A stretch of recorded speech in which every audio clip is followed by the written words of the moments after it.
Greetings Magic Players, this is Steve from Untapped Games. Today we're going to open a booster box of Amonkhet, see what's inside. So Amonkhet is the newest set, comes out this Friday, and it is a very Egyptian themed set. Kind of mashes up the concept of Nico Bolas being a returning character to Magic storyline, and it also has a lot of ancient Egyptian mythology. So we're going to be seeing sphinxes and jackals and gods returning as a theme. And I'm just going to go through this first row kind of slowly, just sort of give you guys some time to look at stuff, and then focus on the rares, and then we'll go faster for the next two columns. So our rare for this pack is Archfiend of Ifnir. It's 3 and 2 black, it's a 5/4 demon, it has flying. Whenever you cycle or discard another card, put a -1/-1 counter on each creature your opponents control, and it has cycling 2 itself. So cycling is a mechanic that is returning to Magic. It's really great because it allows you to get rid of dead hands and replace them with cards that you can actually use. And this guy is a sweeper that utilizes cycling. So if you build around a cycling theme, you can use him as a way to just wipe your opponent's board. This is the tip card for this pack, and it has a bunch of pop-out stuff. -1/-1 counters, brick counters, exerted, embalmed indicators. We'll talk more about those when we see them. Next pack.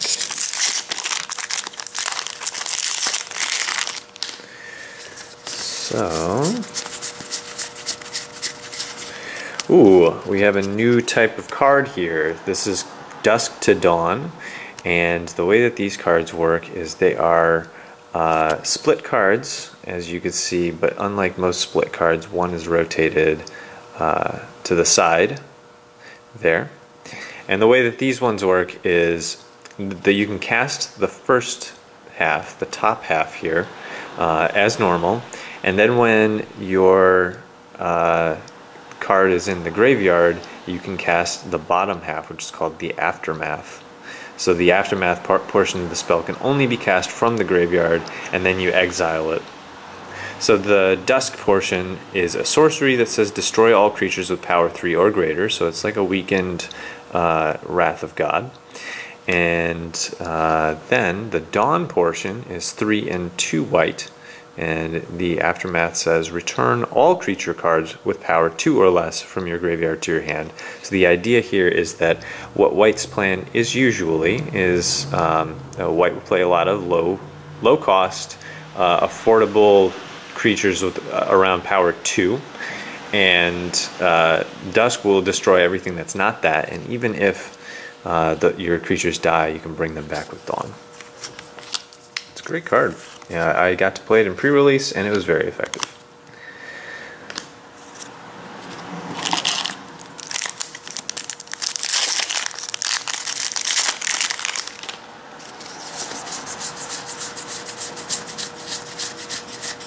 Alright, Soulscar Mage. It's 1 red for a human wizard. It has prowess, it's a 1/2. If a source you control would deal non-combat damage to a creature an opponent controls, put that many -1/-1 counters on that creature instead. So Soulscar Mage basically turns all your burn into sort of a wither type mechanic, so that your damage sticks around in the form of -1/-1 counters, and you know, that's pretty useful because there's creatures that are sort of large in this set, and Soulscar Mage makes it so that you can whittle them down over time rather than having to worry about having your burn spells be not enough to finish something off. So you can basically do damage on an installment plan with that. That was a good card in pre-release. Hazoret's Favor, 2 and a red. For an enchantment at the beginning of combat on your turn, you may have target creature you control get +2/+0 and gain haste until end of turn. If you do, sacrifice it at the beginning of the next end step. So it's a very aggressive card. One thing I'd also point out, last pack, is I had a full art planes here. One in about every 4 packs is going to have a full art basic land in it, and you can see Nicol Bolas's horns in the background. There's these giant monuments to Nicol Bolas throughout the plane of Amonkhet, because he is the person who created the plane. Basically, all of the creatures in Amonkhet have kind of like a, I think that they worship him as God Pharaoh, so that's interesting backstory there. Mouth to Feed, that's 2 and a green for a sorcery that creates a 3/3 green hippo creature token, and Feed reads as 3 and a green, draw a card for each creature you control of power 3 or greater, which is what green has a lot of.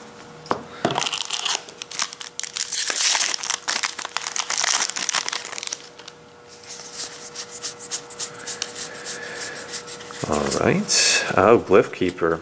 That's 3 and 2 blue for a 5/3 flying Sphinx.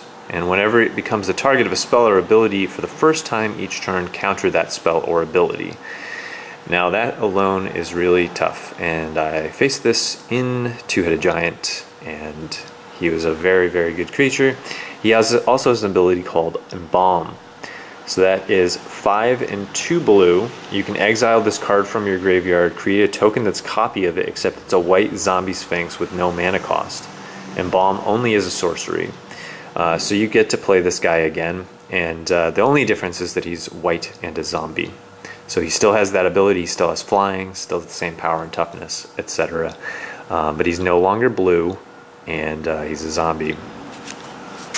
Very difficult to deal with this once. Dealing with it twice is even more difficult, twice as difficult. That was my foil, was that.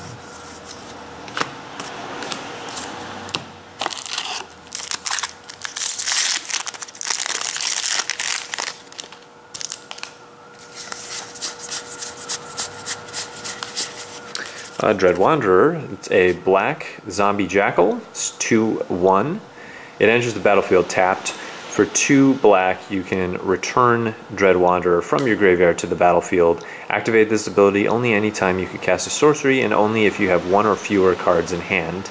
That clause appears pretty often in black and red. Only if you have 1 or fewer cards in hand. So the Rakdos colors have an ability similar to Hellbent from the past, except it's 1 or fewer rather than none in hand.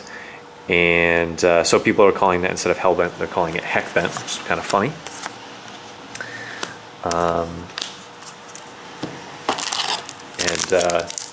Yeah, that guy is really good because black has a lot of sacrifice abilities, and he's somebody who you can just keep sacrificing. Channeler Initiate. Oh, let's put Channeler Initiate aside for a second. Wow. So I know this is probably really difficult to read. This is an invocation, and these are special cards that are only in Amonkhet packs. They have this Egyptian background. Man, this is really hard to read. So, wow, I'm really glad that I pulled this.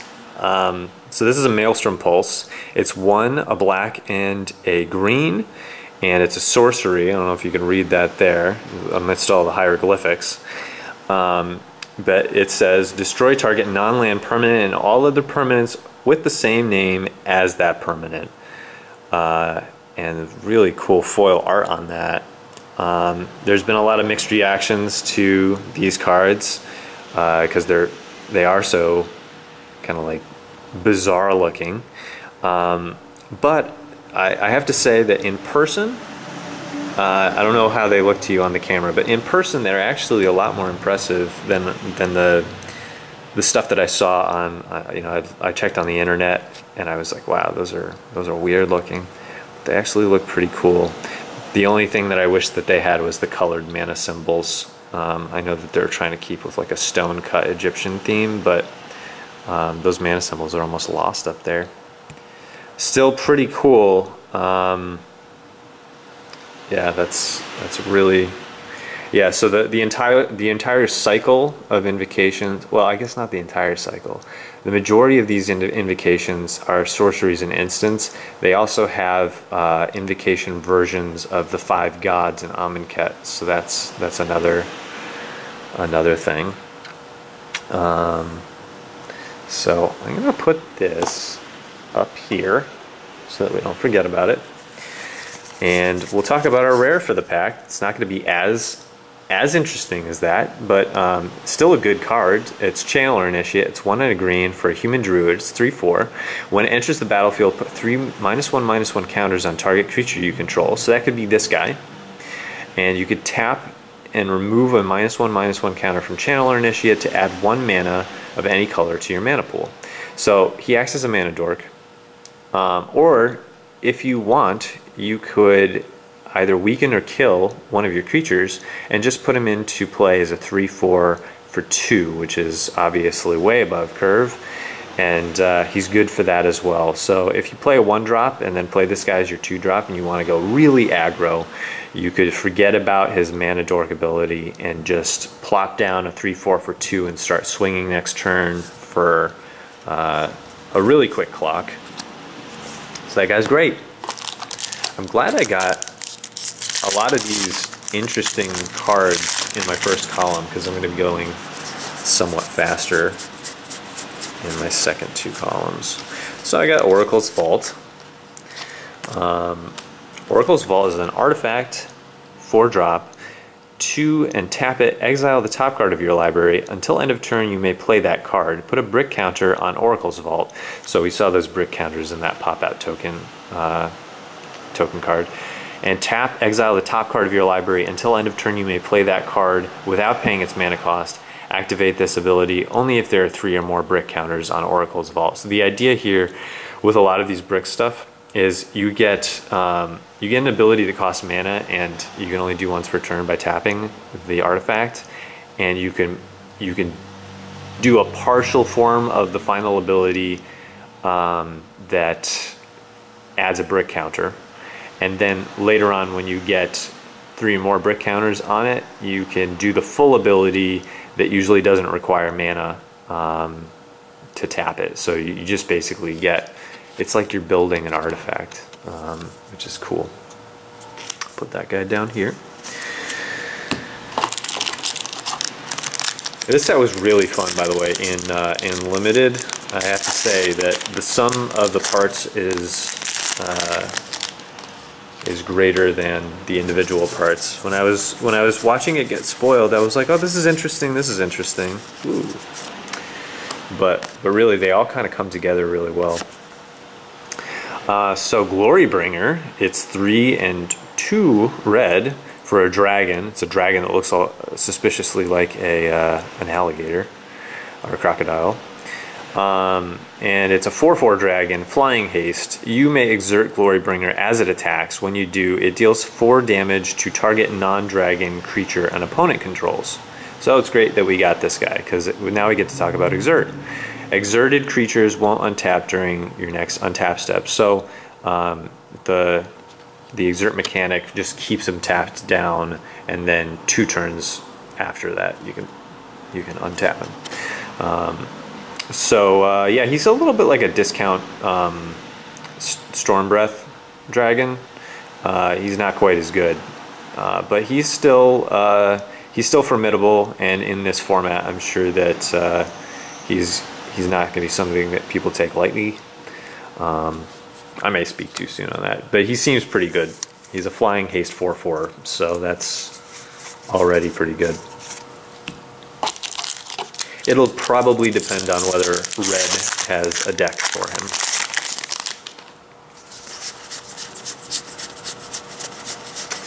Oh, this is an interesting card. Approach of the Second Sun. It's 6 and a white.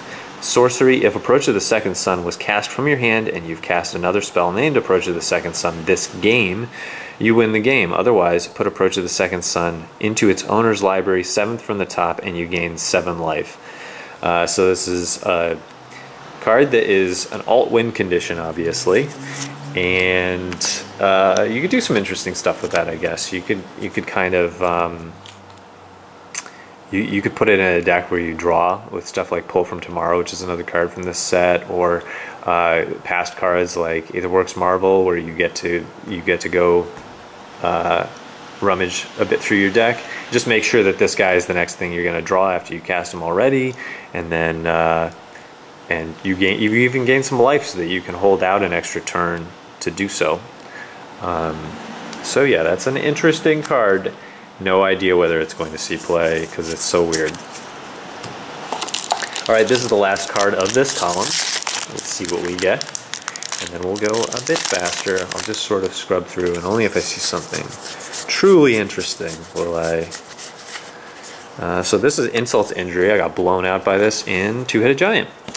So this was 2 and a red for a sorcery. Damage can be prevented this turn. If a source you control would deal damage this turn, it deals double that damage instead. And injury is 2 and a red. Injury deals 2 damage and 2 damage to target creature and 2 damage to target player. That insult, that was really, really good against the Gideon that my teammate and I had out.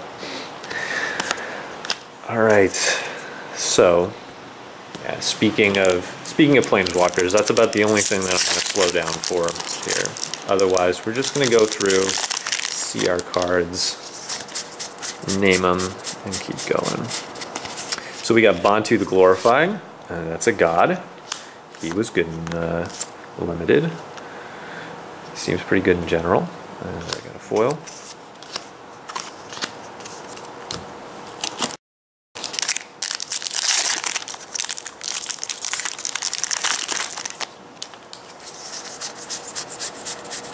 Another foil coming up. Cascading Cataracts. Land. Onward to Victory is my foil.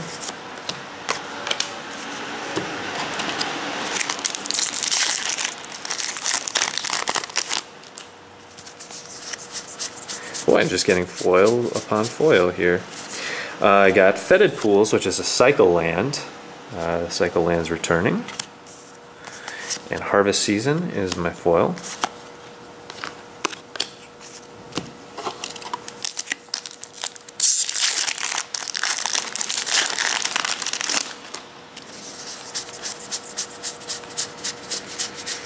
As Foretold, that's a pretty cool one. It's a mythic. I'll talk about this one a little bit. It's 2 and a blue. At the beginning of your upkeep, put a time counter on it. Once each turn, you may pay 0 rather than pay the mana cost for a spell you cast with converted mana cost X or less, where X is the number of time counters on As Foretold. Cool thing about this is that the way that it works, there's stuff like Ancestral Visions, where it has no mana cost whatsoever. It's supposed to be cast for a suspend cost rather than a mana cost, but As Foretold lets you put this out and then immediately cast it, which is pretty useful. It's a pretty good synergy.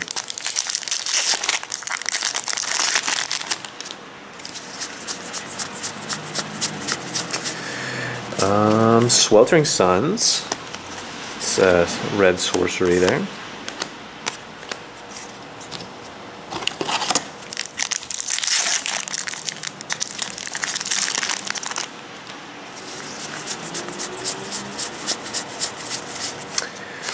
Alright, Liliana's Mastery. It's an enchantment that creates zombies and buffs zombies.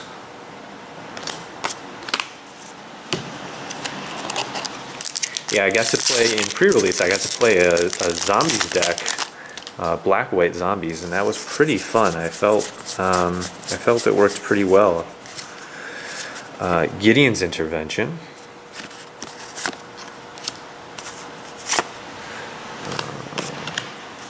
It's basically a white enchantment that lets you hose a specific card.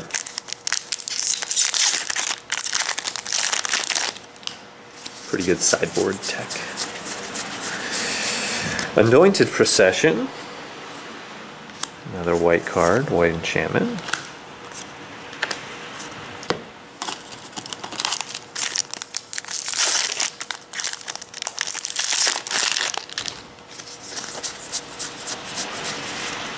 Another Harvest Season. This one's not foil.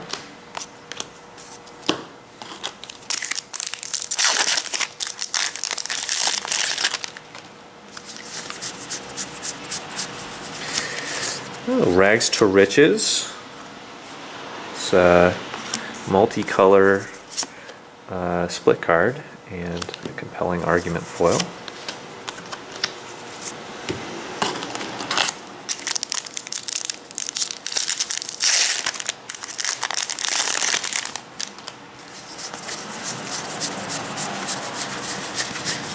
Cast out's really good removal.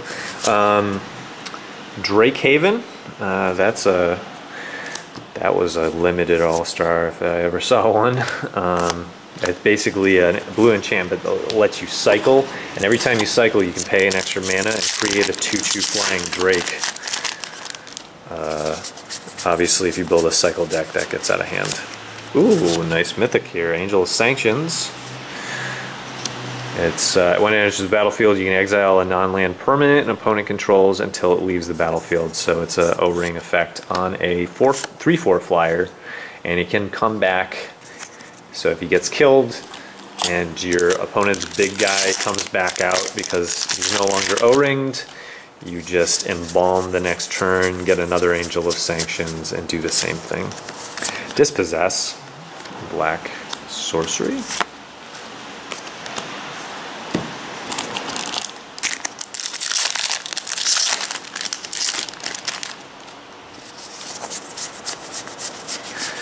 Oh, Bounty of the Luxa. That was an interesting enchantment. I got to play that in a 2-headed giant deck with the Nissa from the set, which was fun. I felt it was very Simic.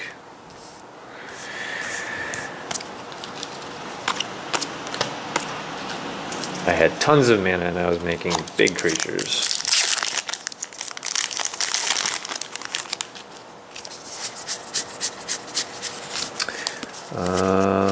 Irrigated Farmland, another cycle land.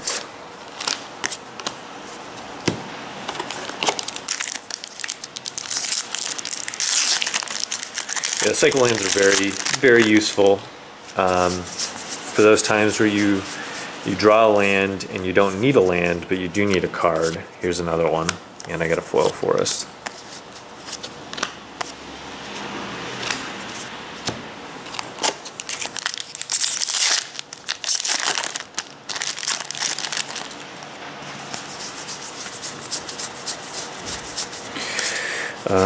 Combat Celebrant, another mythic.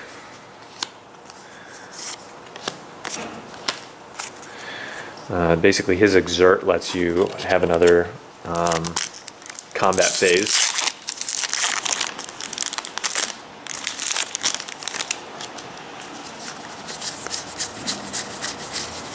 Ooh, hey!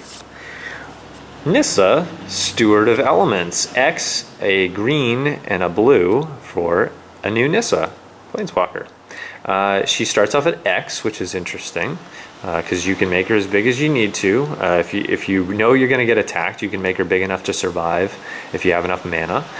And she has a +2 ability that says Scry 2, and then her 0 ability lets you look at the top card of your library. If it's a land card or a creature card with converted mana cost less than or equal to the number of loyalty counters on Nissa, Steward of Elements, you may put that card onto the battlefield. So you're not even casting it, you're just placing it down, saying, you know, this is mine now. It's pretty good. And the -6, the ultimate is untap up to 2 target lands you control. They become 5/5 elemental creatures with flying and haste until end of turn. They're still lands. So that was great as well. I got to do that ultimate in a 2-headed giant, and it felt pretty good. and she is a fantastic card. I really like her. And I got a foil of Those Who Serve. Wow, this box has been really good so far, guys.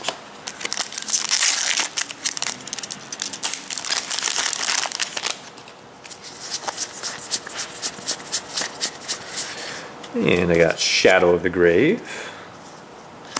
That was my pre-release promo for my zombie deck. And I played it, even though it's not that great of a card, but I had a lot of cycling stuff, so I thought, why not? And I did get to, there's an enchantment, a 3-cost enchantment that lets you drain somebody whenever you cycle. And I got to drain them for a bunch, and then, oh, there's the enchantment.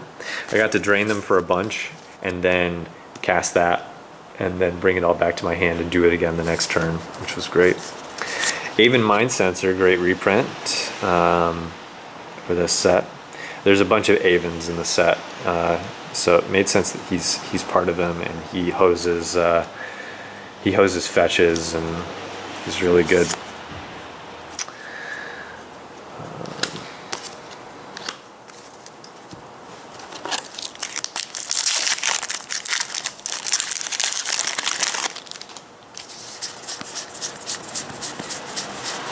Okay, Sandworm Convergence, which I on a lark put this in a 2-headed giant deck this weekend, and the same as Nissa, the Nissa deck, and I actually got to use it, and it was, despite being so really high cost, it ended the game. Oketra's Attendant, foil.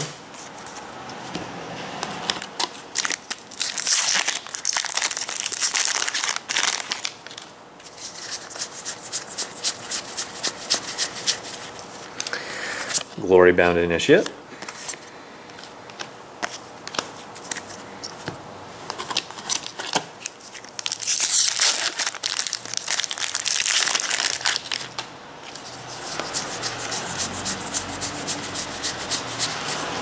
Heaven and Earth, great multicolor sweeper there.